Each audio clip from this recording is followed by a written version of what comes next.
All right, guys. So if you're thinking about buying land or building a home here in Colombia, I want to share my exact experience with you. No sugarcoating it, just the raw truth. Let's talk numbers first. Totally real, out of pocket. This project cost us roughly 175,000 US dollars. We paid $40,000 for the land, and the actual house build ran us about 135K. Now, could it have been cheaper? Absolutely. It could have been cheaper, but I'm going to break down exactly why it wasn't. To put it bluntly, people took advantage of us. Yes, that's right. Because I'm a foreigner, they charged us the Gringo price on our roof, and they hit us with the Gringo price again on our entrance gate and our fencing. They took advantage of us, plain and simple. But you know what? That is exactly why I'm making this video for you today. Out here, you have to watch your back. You have to be completely vigilant.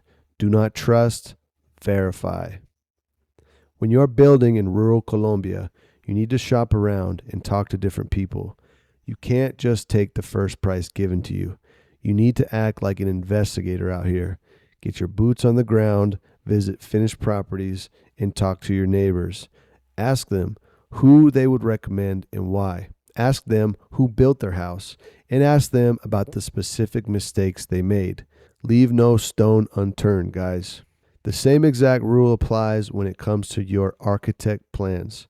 Make sure those blueprints are exactly to your liking before a single brick is laid. Be the kind of client who asks questions. Request revisions if necessary. This is your house, and once the crew starts pouring concrete, there is absolutely no going back.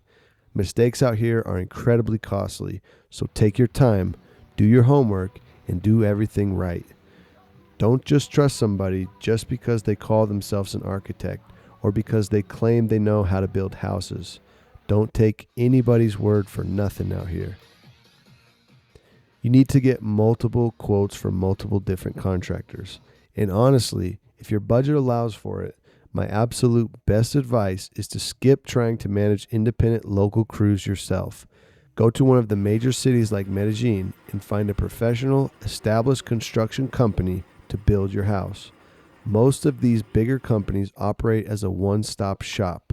They have their own architects, their own project managers, and their own trusted contractors all under one roof. If it's in your budget, paying that premium is worth every single penny for the peace of mind. If I had to do this entire process all over again, I would change the ratio. I would build less house and I would buy more land. Now, doing that probably means buying property in an even more rural area. The accessibility might be more challenging, and you might have to deal with a rougher dirt road to get there. That's definitely something you have to keep in mind, but trust me, it is worth it in the end. When you have more land, you can plant more trees. You can be completely away from people. You don't have neighbors right on top of you, and you can just live inside your own little bubble. You cannot put a price tag on total privacy. But no matter what size house you build, learn from my budget headaches. Make sure you get absolutely every single detail in writing, inside a legal contract. Do your homework, pay attention to the details, and verify everything yourself. Building this home was an incredible journey, and despite the lessons we paid for, we love it out here. Just remember, stay vigilant, get it in writing, and build smarter. Thanks for watching. If you want to see exactly how I took my home gym from this to this, subscribe because the full transformation video is coming next. I'll see y'all in the next video.